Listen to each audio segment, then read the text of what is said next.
Hello viewers, बहुत स्वागत है आपका अपने चैनल क्रिएटिव विजन हब में। फ्रेंड्स, आज के इस वीडियो में हम बात करेंगे संसार के प्राचीन बसे शहरों में से एक यूपी राज्य का एक प्रसिद्ध नगर वाराणसी के बारे में, जो सदा से ही ज्ञान, शिक्षा एवं संस्कृति का केंद्र रहा है। शिव नगरी काशी के गंगा घाटों की महिमा न्यारी है। काशी के गले में चंद्रहार की तरह लिपटे हैं ये गंगा घाट। ये सभी घाट किसी न किसी पौराणिक या धार्मिक कथा से संबंधित हैं।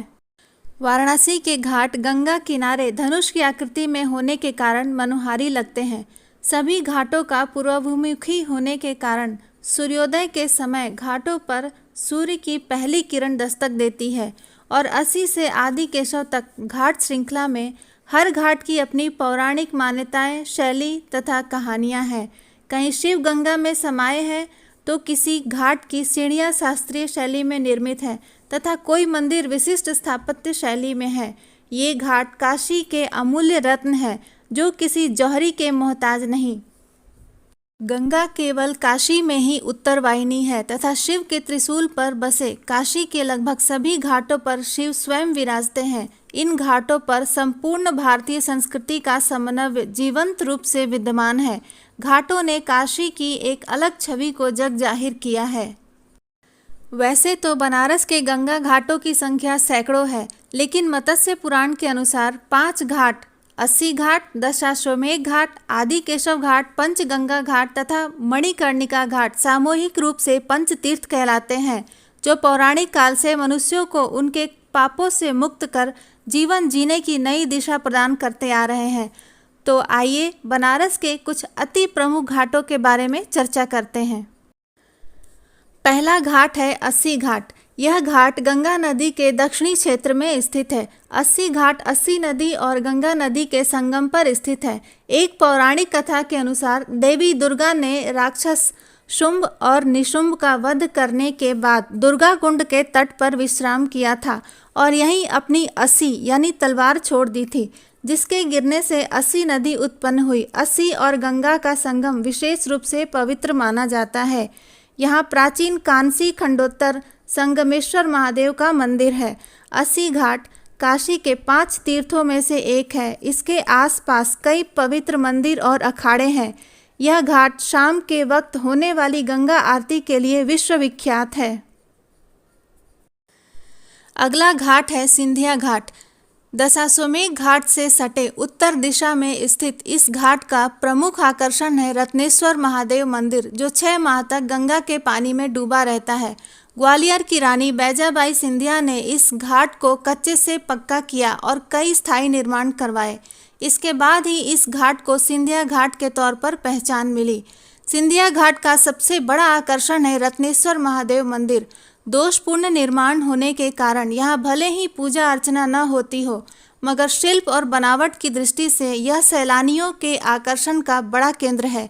यह मंदिर पीसा की मशहूर मीनार से अधिक कोण लगभग 9 डिग्री पर झुका हुआ माना गया है। अगला घाट है पंचगंगा घाट। कार्तिक मास में गंगा के विभिन्न घाट व सरोवरों पर कार्तिकी डुबकी के लिए श्रद्धालु उमड़ते हैं, लेकिन पंचनद तीर्थ यानी पंचगंगा स्नान की विशेष महत्वता है। माना जाता है कि यहाँ ताप पाप नाशक नदियों तथा गंगा, यमुना, विशाखा, धूतपापा और किरणा का संगम होता है। ऐसे में यहाँ स्नान से हर तरह के पापों का शमन होता है। पुराणों में भी वर्णन है कि पंचनद तीर्थ में स्वयं तीर्थराज प्रयाग भी कार्तिक मास में स्नान करते हैं। शरद पूर्णिमा की रात वैभव लक्ष्मी की आराधना से शुरू स्नान उत्सव पूरे माह चलता है। स्नान के बाद पंचगंगा घाट पर श्री हरि स्वरूप बिंदु माधव के दर्शन का विधान है। पितरों को आलोकित करने के लिए कार्तिक के पहले ही दिन से मास पर्यंत आकाश दीप जलाए जाते हैं। पंचगंगा घाट पर इसकी आभा निराली होती है। इस क्षेत्र को काशी में अवस्थित सप्तपुरियों में कांचीपुरम क्षेत्र माना गया है। घाट पर आज भी रामानंद संप्रदाय के मूल पीठ श्रीमठ स्थित हैं। सबसे खास बात यह है कि इस मठ के श्री आशीषों से सींच कर ही बनारस को देव दीपावली महोत्सव सौगात में मिला। इसकी शुरुआत कार्तिक के पहले दिन आकाश द्वीप प्रज्वलन से होती है। घाट पर कार्तिक शुक्ल एकादशी से पूर्णिमा तक पंचगंगा स्नान का मेला लगता है, जहां श्रद्धालुओं की भारी भीड़ उमड़ती है और यह घाट पंच तीर्थ घाट में से एक माना जाता है। हमारा अगला घाट है ललिता घाट। इस घाट का नाम हिंदू देवी ललिता के नाम पर रखा गया है। देवी ललिता हिंदू मान्यता के 10 देवी देवताओं के समूह में से एक है, जिन्हें सामूहिक रूप से दशा महाविद्या कहा जाता है। इसे 19वीं शताब्दी की शुरुआत में नेपाल के राजा राणा बहादुर शाह ने बनवाया था, जिसमें प्रसिद्ध नेपाली मंदिर और ललिता गौर मंदिर है। राणा बहादुर शाह ने वाराणसी में 1800 से 1804 में वनवास लिया और खुद को स्वामी निर्गुण के रूप में नामित किया। निर्वासन के दौरान उन्होंने वाराणसी में नेपाल के पशुपतिनाथ मंदिर की प्रतिकृति बनाने का फैसला किया, किंतु निर्माण के कार्य शुरू होते ही उनके सौतेले भाई द्वारा उनकी हत्या करने के बाद उनके पुत्र द्वारा निर्माण कार्य पूरा हुआ। अगला घाट है मान मंदिर घाट। इस घाट को जयपुर के महाराज जय सिंह द्वितीय ने 1770 में बनवाया था, जिसमें नक्काशी और जालीदार अलंकृत झरोखे बने हैं।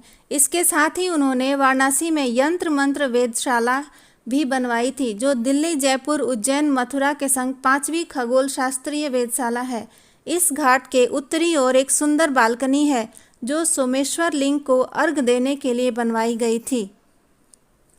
अगला घाट है दशाश्वमेध घाट। बनारस के सुप्रसिद्ध घाटों में से एक दशाश्वमेध घाट, जो धार्मिक और ऐतिहासिक दृष्टि से अत्यंत महत्वपूर्ण है। प्राचीन ग्रंथों के अनुसार राजा दिवोदास द्वारा यहाँ 10 अश्वमेध यज्ञ कराने के कारण इसका नाम दशाश्वमेध घाट पड़ा। एक अन्य मत के अनुसार नागवंशी राजा वीरसेन ने चक्रवर्ती बनने की आकांक्षा में इस स्थान पर 10 बार अश्वमेध यज्ञ करवाया। यह घाट पंचतीर्थ घाटों में से एक है। दशाश्वमेध घाट गंगा जाने वाले मार्ग के अंतिम छोर पर पड़ता है और इस घाट की संध्या आरती विश्व प्रसिद्ध है। इसी क्रम में हमारा अगला घाट है आदि केशव घाट। 18वीं शताब्दी में बंगाल की महारानी भवानी ने इस घाट का पक्का निर्माण कराया था। ऐसा माना जाता है कि भगवान शिव के आज्ञा से विष्णु जी जब सर्वप्रथम काशी में आए तो वह इसी घाट पर पधारे थे। उन्होंने स्वयं की प्रतिमा इस घाट पर स्थापित की। वर्तमान में यह प्रतिमा आदि केशव घाट मंदिर में स्थापित है, जिसके कारण इस घाट का नाम आदि केशव घाट पड़ा। गंगा एवं वरुणा नदी के संगम स्थल पर स्थित होने के कारण इसे गंगा वरुणा संगम घाट भी कहते हैं। घाट पर आदि केशव के अतिरिक्त ज्ञान केशव, संगमेश्वर, शिव चिंताहरण, गणेश पंचदेवता एवं एक अन्य शिव मंदिर स्थापित है। ऐसी मान्यता है कि संगमेश्वर शिवलिंग की स्थापना स्वयं ब्रह्मा ने की है। काशी के घाट श्रृंखला में यह काशी का अंतिम घाट है। मत्स्य पुराण के अनुसार इस घाट को काशी के प्रमुख 5 घाट तीर्थों में स्थान प्राप्त है एवं काशी का प्रथम विष्णु तीर्थ माना जाता है। इस संदर्भ में मान्यता है कि विष्णु जी जब काशी में पधारे तो इसी गंगा तट पर अपने पैर धोए। इस घाट को विष्णु की पादुका, अम्बरीश, महालक्ष्मी, चक्र, गदा, पद्म, आदिव्य केशव एवं श्वेत द्वीप तीर्थों की स्थिति मानी जाती है। लिंग पुराण एवं काशी खंड के अनुसार घाट के सम्मुख गंगा में स्नान, स्पर्श या जल ग्रहण मात्र से ही मोक्ष की प्राप्ति हो जाती है। इनके दान पात्रों में घाट पर मुंडन, संस्करण, नामकरण, उपनयन एवं अन्य संस्कारों के संपन्न होने के प्रमाण हैं। भाद्र माह के शुक्ल द्वादशी घाट को वरुणी पर्व का मेला आयोजित होता है, जिसमें विभिन्न सांस्कृतिक कार्यक्रमों का आयोजन किया जाता है। काशी के पंचतीर्थों एवं पंचकोशी यात्री इस घाट पर स्नान एवं दर्शन के पश्चात आगे की यात्रा करते हैं। हमारा अगला घाट है बछराज घाट। जैन घाट या बछराज घाट एक जैन घाट है और नदी के तट पर स्थित 3 जैन मंदिर हैं। ऐसा माना जाता है कि जैन महाराज इन घाटों के मालिक थे। इस घाट में नदी के किनारे 3 जैन मंदिर हैं, जिसमें से एक तीर्थकर सुपार्श्वनाथ का बहुत प्राचीन मंदिर है। अगला घाट है मणिकर्णिका घाट। बनारस के मणिकर्णिका घाट को शास्त्रों में मुक्ति का मार्ग बताया गया है। कहते हैं कि मणिकर्णिका घाट पर अंतिम संस्कार करने से व्यक्ति को मोक्ष की प्राप्ति होती है। इस घाट के निर्माण से संबंधित कई रोचक प्रसंग हैं। एक प्रसंग के अनुसार पार्वती जी का कर्णफूल इसी स्थान पर एक कुंड में गिर गया था। भगवान शिव ने तमाम मुश्किलों के बावजूद इसे ढूंढ निकाला। ऐसा कहा जाता है कि तभी से इस स्थान का नाम मणिकर्णिका पड़ गया। यह भी कहा जाता है कि कर्णफूल माता ने माता पार्वती जी के कर्णफूल को यहाँ जानबूझकर छिपा दिया था।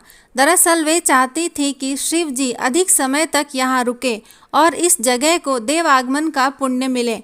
एक मान्यता यह भी है कि शिव जी ने इसी स्थान पर पार्वती जी के पार्थिव शरीर का अंतिम संस्कार किया था। इस वजह से इस घाट को महाश्मशान का दर्जा प्राप्त हुआ। इस घाट पर पहुंचकर ही जीवन की असलियत के बारे में पता चलता है। इस घाट पर चिता की आग कभी शांत नहीं होती। रोज यहाँ हर समय 24 घंटे किसी न किसी का शवदाह होता ही रहता है। मणिकर्णिका घाट में फागुन माह की एकादशी के दिन चिता की राख से होली खेली जाती है। कहते हैं इस दिन भगवान शिव अपनी पत्नी पार्वती जी का गौना कराकर अपने देश लौट रहे थे। इनकी डोली जब यहाँ से गुजरी तो इस घाट के पास के सभी अघोरी बाबा लोगों ने नाचा गाया और चिता की भस्म से होली खेलकर उनका स्वागत किया और यह प्रथा तभी से चली आ रही है। इस घाट में चैत्र नवरात्रि की अष्टमी के दिन नगर वधुओं का विशेष नृत्य कार्यक्रम होता है।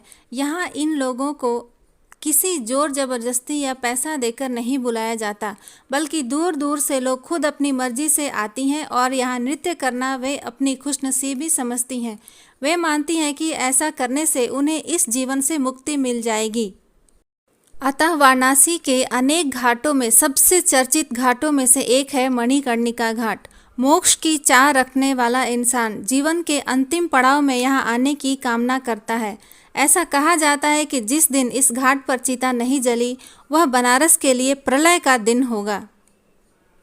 अगला घाट है हरिश्चंद्र घाट। इस घाट का पौराणिक दृष्टि से विशेष महत्व है। हरिश्चंद्र घाट पर हिंदुओं के अंतिम संस्कार रात दिन किए जाते हैं। हरिश्चंद्र घाट के समीप में काशी नरेश ने बहुत ही भव्य भवन डोम राजा के निवास हेतु दान किया था।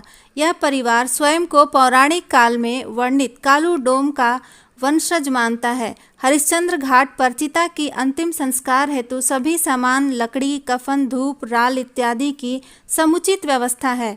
इस घाट पर राजा हरिश्चंद्र, माता तारामती एवं रोहताश्वर का बहुत पुरातन मंदिर है। साथ में एक शिव मंदिर भी है। आधुनिकता के युग में यहाँ एक विद्युत शवदाह भी है, परंतु इसका प्रयोग कम ही लोग करते हैं। बाबा कालूराम एवं बाबा किन्नाराम जी ने अघोर सिद्धि प्राप्ति के लिए यही शिव मंदिर पर निशा आराधना की थी। कहा जाता है बाबा किन्नाराम जी ने सर्वेश्वरी मंत्र की सिद्धि हरिश्चंद्र घाट पर प्राप्त की थी। वर्ष 2020 की होली से चिता भस्म होली की शुरुआत हुई, जो इससे पहले केवल मणिकर्णिका घाट पर ही प्रचलित थी। हरिश्चंद्र घाट पर वाराणसी के साथ ही आसपास के स्थान से भी शवदाह को अंतिम संस्कार के लिए लाते हैं, जिस कारण यहाँ शव का प्रमाण पत्र नहीं दिया जाता है। फ्रेंड्स, तो ये थी घाटों के शहर बनारस के कुछ प्रमुख घाटों की जानकारियाँ। अगर आपको इसमें कुछ भी नया जानने को मिला तो लाइक और सब्सक्राइब जरूर करें और गंगा दर्शन का पुण्य प्राप्त करें। तो फिर मिलेंगे कुछ और नई जानकारियों के साथ अगले वीडियो में। जय माँ गंगे।